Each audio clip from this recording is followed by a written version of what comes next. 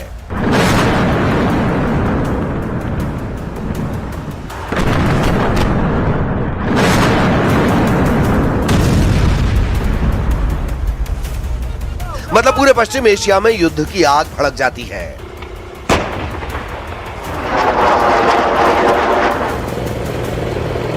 उत्तरी इजराइल के किबुत्स और शहरों में लोग फिर से अलर्ट पर हैं, क्योंकि हिजबुल्लाह के फाइटर अभी भी एक्टिव मोड में हैं, क्योंकि सीज फायर की मस्ती को मातम में बदलने वाला इशारा हो चुका है।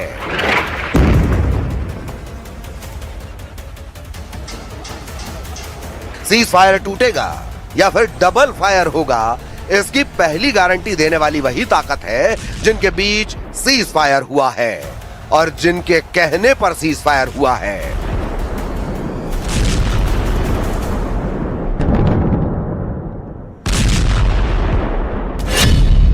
सीज फायर में पार्टी है इजराइल और लेबनान, यानी लेबनान की सरकार। इसमें हिजबुल्लाह नहीं है, यानी दो पार्टियों के बीच एक पार्टी हिजबुल्लाह है, जिसकी असल मायने में इजराइल से टक्कर चल रही है। वहीं इन तीन पार्टियों के साथ डोनाल्ड ट्रंप भी हैं, जिनकी जमीन यानी अमेरिका में 10 दिन का सीज फायर का ऐलान हुआ है।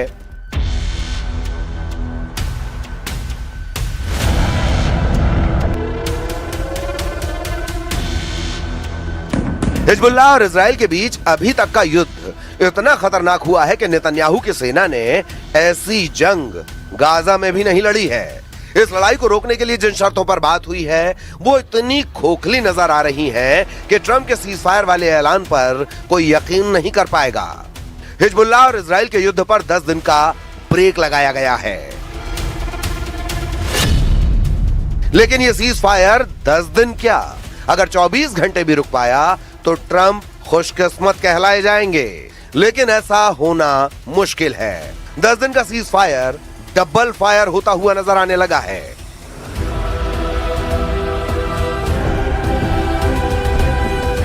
Anti tank missile, drone attack, tank से रौंदने वाली तस्वीरें और लगातार रॉकेट लॉन्चर वाले हमले। दक्षिण लेबनान के युद्ध को रोकने के लिए ट्रंप ने जिन बातों पर जोर दिया है उसमें साफ साफ विरोधाभास नजर आ रहा है। ट्रंप ने लेबनान और इजराइल के बीच युद्ध रुकवाने के साथ इसे भड़काने की तैयारी भी कर दी है। अमेरिका ने सीज फायर की शर्तों में लिखा है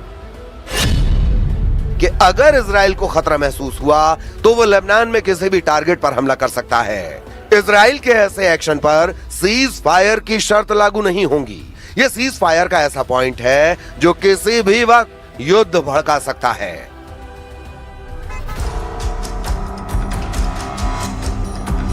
इजराइल के साथ सीज फायर शुरू होते ही दक्षिण लेबनान में लोग लौटने लगे। जिस इलाके से लाखों लोग शहरों को खाली करके उत्तरी लेबनान की तरफ चले गए थे वो वापस आ रहे हैं। उंगलियों से वी यानी विक्ट्री का इशारा करके इजराइल को बताने की कोशिश है कि उसके लिए ये जरूर बफर जोन है, लेकिन उनके लिए ये उनका घर है। जबकि इजराइल की वार्निंग साफ है कि ये इलाका खतरे से खाली नहीं है और लोग भी जानते हैं कि लेबनान के आसमान में इजराइल के लड़ाकू विमानों की गश्त जारी रहेगी और नेतन्याहू के कमांडर्स की जब मर्जी होगी तब लेबनान पर एयर स्ट्राइक होगी। यानी इजराइल का ऑपरेशन रुकेगा नहीं। हिजबुल्लाह को टारगेट करने के लिए टायर से लेकर सिदोन और बाकी शहरों और रिहायशी इलाकों में बमबारी जारी रहेगी।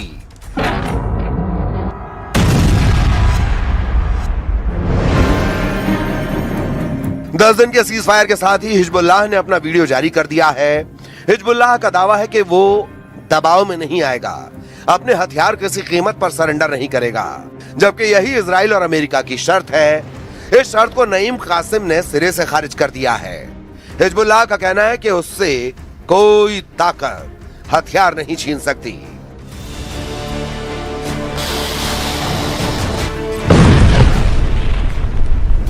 डोनाल्ड ट्रंप के 10 दिन वाले सीज फायर के खिलाफ ईरान भी खड़ा हो चुका है।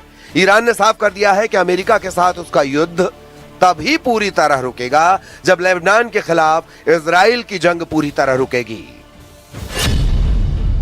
ईरान के उप विदेश मंत्री सईद खतीबजादेह ने कहा है कि पूरे पश्चिम एशिया में युद्ध रुकेगा तभी अमेरिका और ईरान की जंग रुकेगी, उससे पहले कोई फाइनल सीज फायर नहीं होगा। सईद खतीबजादेह ने साफ तौर पर लेबनान और लाल सागर यानी यमन की बात की है। ईरान पूरी तरह युद्ध रोकने की डिमांड कर रहा है, लेकिन नेतन्याहू हिजबुल्लाह को पूरी तरह खत्म करने की कसम खा चुके हैं और इसके लिए उनकी फौज दक्षिण लेबनान में मौजूद रहेगी। उसे वापस बैरक में लौटने का ऑर्डर नहीं दिया जाएगा। ये बात एक बार फिर बेन्यामिन नेतन्याहू ने साफ कर दी है। אני דיברתי עם הנשיא טראמפ עכשיו ביומיים האלה, והוא אמר לי שהוא נחוש בצורה אדירה להמשיך גם את המצור הימי וגם להביא לפירוק יכולת הגרעין של איראן, מה שנותר ממנה. הוא לא מוותר על זה, הוא בטוח שיכול לסלק את האיום הזה אחת ולתמיד, בהמשך לדברים הגדולים שעשינו יחד. כמובן נטפל גם באיום הטילים, גם ביכולת ההשערה, אני לא מפרט.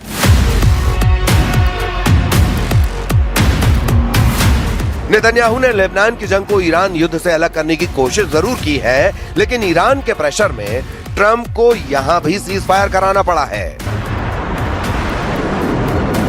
अब सबकी नजरें ईरान की पुरानी डिमांड पर हैं। ईरान चाहता है कि लेबनान का युद्ध हमेशा के लिए रुके, इजराइल की फौज लेबनान से बाहर निकले, तभी ट्रंप के साथ मेज पर आमने सामने बैठने की गुंजाइश बनेगी।